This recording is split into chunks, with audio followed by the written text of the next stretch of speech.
അപ്പൊ തുടങ്ങാം. തുടങ്ങിക്കോ.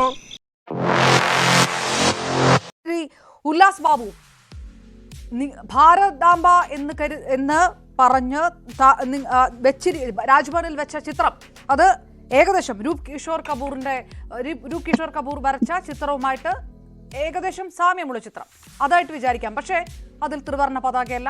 ആ യഥാർത്ഥ ചിത്രത്തിലുണ്ടായ ത്രിവർണ്ണ പതാക മാറ്റി അത് കാവിക്കൊടി വെച്ചിരിക്കുന്നു.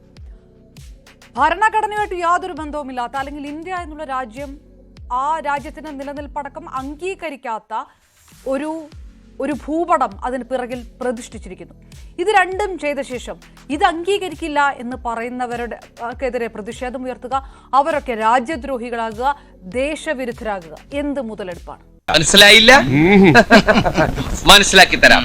അപർണ ഈ ചോദ്യങ്ങളൊക്കെ ചോദിക്കുമ്പോഴും അപർണയ്ക്കറിയാം ഇതൊന്നും വലിയ വിഷയമുള്ള കാര്യമല്ല എന്നും, ഇതൊന്നും അത്ര പ്രയാസമുണ്ടാക്കുന്ന അല്ലെങ്കിൽ ഒരു വലിയൊരു രാഷ്ട്രീയ പ്രശ്നമായിട്ട് ഉയർന്നു വരേണ്ട ഒരു വിഷയമൊന്നുമല്ല എന്ന്. നമ്മളൊരു കാലഘട്ടത്തിൽ നമ്മുടെ ഇന്ത്യ വിഭജനം 47 നടക്കുന്ന സമയത്ത് നമ്മൾ അനുഭവിച്ച വേദന, നമ്മുടെ പൂർവികന്മാർ അനുഭവിച്ച വേദന അത് ചെറുതല്ല. കോടിക്കണക്കിന് ആളുകൾക്കാണ് പ്രയാസം ഉണ്ടായത്. ആ അഖണ്ഡ ഭാരത സങ്കല്പത്തെ ബഹുമാനിക്കുന്നത് കൊണ്ടോ അതിനെ അംഗീകരിക്കുന്നതുകൊണ്ടോ അഖണ്ഡ ഭാരത സങ്കല്പം ഉണ്ടാകണമെന്ന് ആഗ്രഹിക്കുന്നത് കൊണ്ടോ ഒരാൾക്കും തെറ്റു പറയാൻ പറ്റില്ല. അതെന്തെങ്കിലും ഭരണഘടനാ വിരുദ്ധമാണോ? അങ്ങനെ നിങ്ങൾ കാണുന്നുണ്ട്. പിന്നെ കാവിക്കൊടി RSSന്റെ ഫാക്ടറിയിൽ RSS ഉണ്ടാക്കിയതല്ല ഭരണ. RSS ഒക്കെ ഉണ്ടാവുന്നതിനേക്കാൾ എത്രയോ വർഷങ്ങൾ മുൻപ് കാവിക്കൊടിയുണ്ട്. ഇരട്ടവാലുള്ള കാവിക്കൊടിയുണ്ട്. അത് ഭാരതം വായിച്ചു നോക്കിയാൽ നിങ്ങൾക്കറിയാം, രാമായണം വായിച്ചു നോക്കിയാൽ നിങ്ങൾക്കറിയാം. അതൊക്കെ നമ്മുടെ ഭാരതത്തിന്റെ പൂർവ്വ സംസ്കാരത്തിന്റെ ഭാഗമായിട്ടുള്ള ഒരു കൊടിയാണ്. അതിലൊന്നും എന്ത് തെറ്റുള്ളത്? പിന്നെ ഇവർ പറഞ്ഞു ഭാരതമാതാവിന്റെ ചിത്രം നോക്കൂ. അദ്ദേഹം പറഞ്ഞതിലൊരു വ്യത്യാസമുള്ളത്, അത് അഭിനേന്ദ്ര ടാഗോർ വരച്ച ആ ചിത്രം അത് ബംഗാ മാത എന്ന് പറയപ്പെടുന്ന ആശയത്തിന്റെ അടിസ്ഥാനത്തിൽ വരച്ചാണ്. അങ്ങനെയാണ് അത് പ്രചാരത്തിൽ വന്നത്. സ്ത്രീ സങ്കല്പത്തിന്റെ ഭാഗമായിട്ട് വളരെ കൃത്യമായിട്ട് അന്നത്തെ കാലഘട്ടത്തിൽ ദുർഗയായും എന്താ പറയാ വളരെ ശക്തിയുള്ള ഒരു മാതാവായിട്ടും ഭാരതത്തെ സങ്കല്പിക്കുകയും ആ സങ്കല്പിക്കുന്ന ഭാരത മാതാവിനെ അംഗീകരിക്കുകയും ബഹുമാനിക്കുകയും ചെയ്തു പോകുന്നുണ്ട്. അത് ലാലാ ലജ്പത് റായി ആയിക്കോട്ടെ, ഗോപാലകൃഷ്ണ ഗോഖലെ ആയിക്കോട്ടെ, അതേപോലെ തന്നെ മഹാത്മാഗാന്ധി ആയിക്കോട്ടെ, ഈവൻ നെഹ്റു വരെ അത് പരിപൂർണമായിട്ട് അംഗീകരിച്ചു വന്നിട്ടുണ്ടെന്ന്. ഇതിലൊന്നും ആർക്കും പ്രയാസവും ഉണ്ടായിട്ടില്ല, പ്രതിസന്ധിയും ഉണ്ടായിട്ടില്ല, അതിനൊരു വിഷമവും ഉണ്ടായിട്ടില്ല. ഇവിടെ ഇതൊരു ചർച്ചയാകുന്നത് ഭാരതാംബയെ പൂജിക്കുന്നു അല്ലെങ്കിൽ ഭാരതമാതാവിനെ അംഗീകരിക്കുന്നു എന്ന് പറയപ്പെടുമ്പോൾ രാജ്ഭവനിലോ നിങ്ങളത് നിങ്ങളുടെ കാര്യാലയങ്ങളിൽ പൂജിക്കൂ. രാജ്ഭവനിലോ പൂജിക്കുന്നത്? രാജ്ഭവൻ ഏത് രാഷ്ട്രീയ പാർട്ടിയുടെ കുത്തകയാണ്? ഭാരതാംബ പിടിച്ചിരിക്കുന്നത് ത്രിവർണ്ണ പതാകയാണ്. ആ ത്രിവർണ്ണ പതാക മാറ്റിയിട്ടാണ് പറയുന്നത് കാവി പതാകയ്ക്ക് കുഴപ്പമില്ല എന്ന്. ഇത് സ്വാതന്ത്ര്യ സമരകാലത്താണെങ്കിൽ നിങ്ങൾ ആ ത്രിവർണ്ണ പതാകയോട് കൂറ് കാണിക്കണ്ടേ? ആ പതാക മാറ്റിവെച്ചിട്ട് ഇത് കുഴപ്പമില്ല എന്ന് പറയാം. അത് നിങ്ങളുടെ താല്പര്യത്തിനാകാം. അത് രാജ്ഭവൻ പോലുള്ള ഒരു ഭരണഘടനാ സ്ഥാപനത്തിനകത്താകണമോ എന്നാണ് ചോദ്യം. നിങ്ങളെ മഞ്ഞ കണ്ണുകൊണ്ട് കാണുന്നോണ്ടാ. അപ്പൊ നമുക്കൊക്കെ മഞ്ഞക്കണ്ണ്, നിങ്ങൾക്ക് മാത്രം വെള്ളക്കണ്ണ്. രാജ്ഭവനിലാണെങ്കിലും എവിടെയാണ് എങ്കിലും ഭാരതമാതാവിനെയും ഭാരതത്തെയും ഉൾക്കൊള്ളേണ്ടതും അഖണ്ഡ ഭാരതത്തെ ഉൾക്കൊള്ളുന്നതിനും ഒരു വിരോധവുമില്ല. ഏത് ഭരണഘടനയിലാണ് അഖണ്ഡ ഭാരത സങ്കല്പത്തെ ഉൾക്കൊള്ളാൻ പാടില്ല എന്ന് എഴുതി വെച്ചിട്ടുള്ളത്? സന്തോഷം അഖണ്ഡ ഭാരതത്തെ ഉൾക്കൊള്ളുന്നത് അഡ്വക്കേറ്റ് ഉല്ലാസ് ബാബു, ഏത് ഇന്ത്യയുടെ ഇന്ത്യയുടെ ഭരണഘടന വായിച്ചിട്ടില്ലേ? അത് അതിർത്തി മര്യാദകളെ പാലിക്കുന്നതാണ്, അത് അംഗീകരിക്കുന്നതാണ്. പാകിസ്ഥാനും അഫ്ഗാനിസ്ഥാനും ഒക്കെ പഴയ കാലത്തെ അഖണ്ഡ ഭാരതത്തിന്റെ ഭാഗമാണെന്ന് കരുതി അത് കൂട്ടിച്ചേർത്ത് വെക്കുന്നതല്ല. അത് ഏത് ഭരണഘടനയാണ് അംഗീകരിച്ചിട്ടുള്ളത്? അല്ല, എനിക്ക് മനസ്സിലാകാണ്ട് ചോദിക്കണം. ഇവന്മാരുടെ തലക്കൊക്കെ പ്രാന്താണ്. ഇവിടെ താളത്തുള്ള നിങ്ങളുടെ തലക്കെന്താ വട്ടുണ്ട്? അപർണെ, ഭരണഘടനയിൽ 1,45,000 വാക്കുകളാണ് ഉള്ളത്. ആ 1,45,000 വാക്കുകളിൽ അപർണ പറയുന്ന രാജ്ഭവൻ എന്ന് പറയപ്പെടുന്ന വാക്ക് പോലും ഇല്ല. അത് വിചാരിച്ചത് രാജ്ഭവൻ ഭരണഘടന വിരുദ്ധമാണോ? നമ്മുടെ കേരളത്തിന്റെ ആനകളുടെ ചിഹ്നമുണ്ട് കേരളവുമായി ബന്ധപ്പെട്ട്, അത് ഭരണഘടനയിൽ പറഞ്ഞിട്ടുണ്ട്. അത് വിചാരിച്ചത് ആന്റി ഭരണഘടനയാണോ? അപ്പൊ നമ്മളൊരു വിഷയത്തെ കൈകാര്യം ചെയ്യുന്ന സമയത്ത് അതൊരു രാഷ്ട്രീയപരമായിട്ട് കൺവെർട്ട് ചെയ്ത് കൊണ്ടുവന്ന് 4 ചർച്ചകൾ ചെയ്യുക എന്നുള്ളതല്ല. അതിനകത്ത് കണ്ടന്റ് എന്താന്ന് മനസ്സിലാക്കണം. ഭാരതമാതാവ് സങ്കല്പത്തിൽ ഭാരതത്തെ മാതാവായും ഭാരതത്തെ അംഗീകരിക്കുകയും അതിനൊരു സ്ത്രീ സങ്കല്പത്തിൽ കാണുകയും ചെയ്യുന്ന അത് അത്ര തെറ്റായിട്ടുള്ള കാര്യമൊന്നുമല്ല. അത് ഭരണഘടനാ വിരുദ്ധവുമല്ല. അത് ഭാരതമാതാവിനെ ബഹുമാനിക്കുന്ന, ഭാരതത്തെ അമ്മയായി കാണുന്നു എന്ന് പറഞ്ഞാൽ എന്താണ് തെറ്റുള്ളത്? നിങ്ങൾ ആ ത്രിവർണ്ണ പതാക മാറ്റിയ ഒരു ഭാരതാംബയാണ് കാണിക്കുന്നത്. ഈ സ്വാതന്ത്ര്യ സമരകാലത്ത് ഈ ആനന്ദമഠത്തിന്റെ കാലം മുതലാണെങ്കിൽ അതിൽ ഈ പറഞ്ഞ രൂപ് കിഷോറിന്റെ കാലം വരെയാണെങ്കിൽ ത്രിവർണ്ണ പതാക ഉയർത്തിപ്പിടിച്ച ഭാരതാംബ, ആ ഭാരതാംബയുടെ ചിത്രമാണ് നിങ്ങൾ ആധാരമാക്കുന്നത്. ആ പതാക നിങ്ങൾ സൗകര്യപൂർവ്വം മാറ്റി. നിങ്ങൾ അവിടെ ഒരു കാവി പതാക, ഞങ്ങൾക്ക് എന്തിനും മനസ്സിലായി. എടാ നാറി, നിനക്ക് നാണമുണ്ടോ?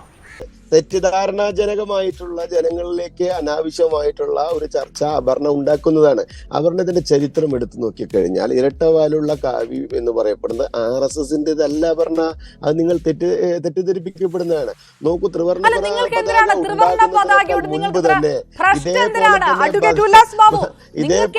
ത്രിവർണ്ണ പതാകയോട് ഇത്ര ഭ്രഷ്ട് എന്തുകൊണ്ടാണ് ത്രിവർണ്ണ പതാക എങ്ങനെയുണ്ട്? വളഞ്ഞു പറഞ്ഞാണ്ടോ? അപർണയുടെ അറിവ് കുറവെന്ന് ഞാൻ വിളിക്കുന്നില്ല. മനഃപൂർവ്വമായിട്ടുള്ള അറിവ് കുറവ് അഭിനയിച്ചുകൊണ്ട് ചോദിക്കുന്ന ഒരു ചോദ്യമല്ലേ? ആ കൃത്രിമ ചോദ്യത്തിന് ഉല്ലാസ് ബാബു എന്തിനു മറുപടി പറയണം?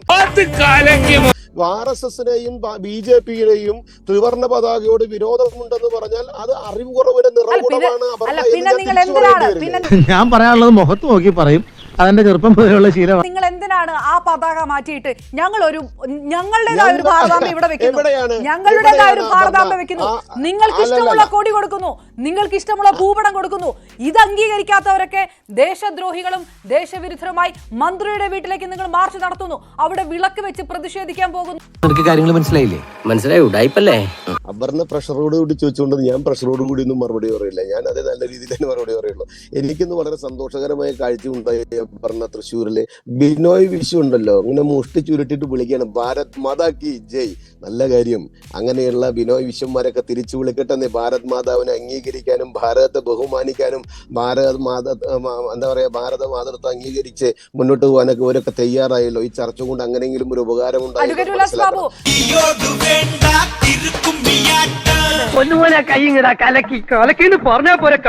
ഇതിനകത്ത് CPIക്ക് ഈ വിഷയത്തിനകത്ത് എടുക്കാൻ കഴിയുന്ന ആ ദൃഢനിശ്ചയം, ഉറച്ച നിലപാട് CPMന് ഇല്ല എന്നുണ്ടോ?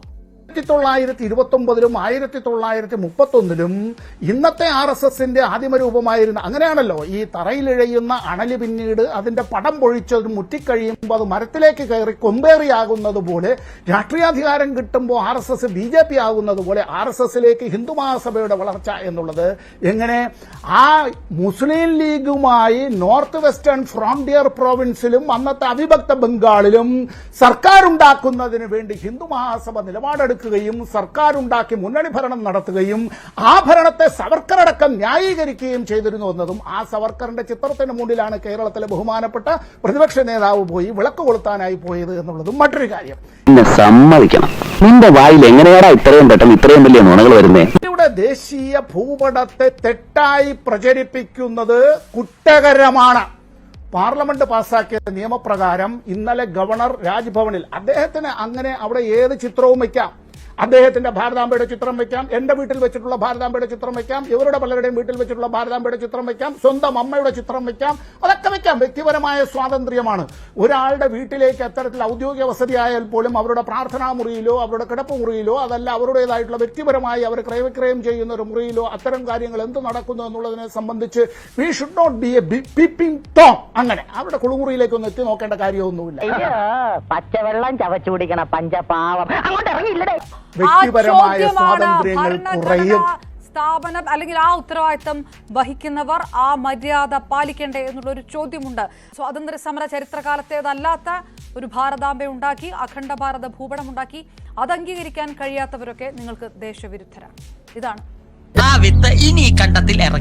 ആകത്തുക. ഫ്ലാഗ് ആക്ട് 2002 ആണ് വന്നിട്ടുള്ളത്. അതൊക്കെ മുൻപ് 1950 ഇത് ത്രിവർണ്ണ പതാക നിശ്ചയിക്കുന്നതിന് മുമ്പും അല്ല അംഗീകരിക്കുന്നതിന് മുമ്പും അതിന്റെ കാര്യങ്ങൾ നിശ്ചയിക്കുന്നതിന് മുമ്പും 1925-ലും അതൊക്കെ മുൻപും ഒക്കെ ഇവിടെ പതാകകൾ ഉണ്ടായിട്ടുണ്ട്. അതിൽ കാവ്യ പതാകകൾ ഉണ്ടായിട്ടുണ്ട്. നിങ്ങൾ ഇതിനെ ത്രിവർണ്ണ പതാകയെ കൊണ്ടുവന്ന് ഇതിലേക്ക് എങ്ങനെയെങ്കിലും കുത്തിക്കയറ്റി പ്രയാസം ഉണ്ടാക്കി പ്രതിസന്ധി ഉണ്ടാക്കാനുള്ള ശ്രമം നടത്തണ്ടെന്നേ. പിന്നെ രണ്ടാമത്തെ കാര്യം, ഞങ്ങൾ ഫ്ലാഗിനെ അല്ല അഡ്വക്കേറ്റ് ഉല്ലാസ് ബാബു ഇപ്പോൾ ജീവിക്കുന്നത് NDA സർക്കാരിന്റെ ഭരണകാലത്താണല്ലോ, സിന്ധ് ഭരണകാലത്തൊന്നും അല്ലല്ലോ. ഈ പഴയ കാലത്ത് പോയി ഇതൊക്കെയാണ് ഇപ്പോഴും നടപ്പാക്കേണ്ടതും അംഗീകരിക്കേണ്ടതെന്നൊക്കെ പറയുന്നത് എന്തർത്ഥത്തിലാണ്? ഞാൻ നിങ്ങൾ ചോദിച്ച 4 ചോദ്യങ്ങൾ, ആ 4 ചോദ്യങ്ങൾക്ക് ഉത്തരം പറയേണ്ട ബാധ്യത എനിക്ക്. അത് കഴിഞ്ഞതിന് ശേഷം കൂടെ ചോദിച്ചോ, ഒരു മോശമാണെന്നൊരു വിളിച്ചു വരുത്തിയിട്ട് ഇതിന്റെ ഇടയിൽ ഇങ്ങനെ കയറി നിങ്ങൾ സംസാരിക്കുമ്പോൾ നിങ്ങളാണെങ്കിലും ഞാനാണെങ്കിലും നമ്മളൊരു കാര്യത്തിന്റെ കണ്ടിന്യൂറ്റി പോവില്ലേ? ഇത് കഴിഞ്ഞിട്ട് ചോദിച്ചാൽ പോലും സമയമുണ്ടല്ലോ, നമ്മൾ മറുപടി പറയാന്ന്. അതൊക്കെ ഗോപാലകൃഷ്ണൻ ഒരു നമ്പർ അല്ലേ? ഇത് എന്റെ ഒരു നമ്പറാ. അതിൽ വേണ്ട തെണ്ടി.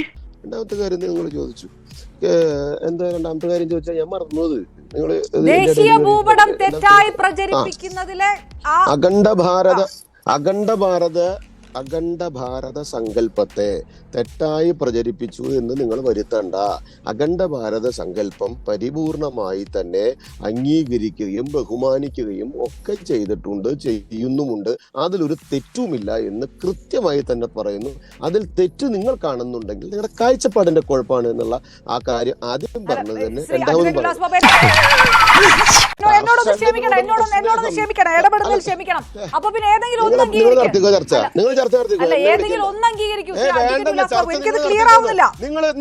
എനിക്ക് നിങ്ങൾ ക്ലിയർ ആവുന്ന നിങ്ങൾ ചോദിച്ച 4 ചോദ്യങ്ങൾക്ക് മറുപടി പറയാൻ പറഞ്ഞിട്ട് പിന്നെ അതിന്റെ ഇടയിൽ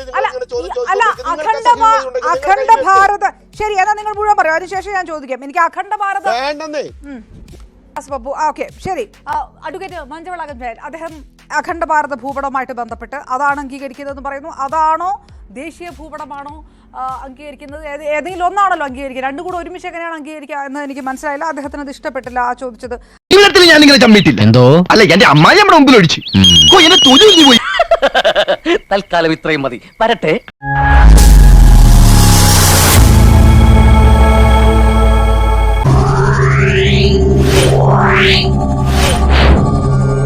Yeah.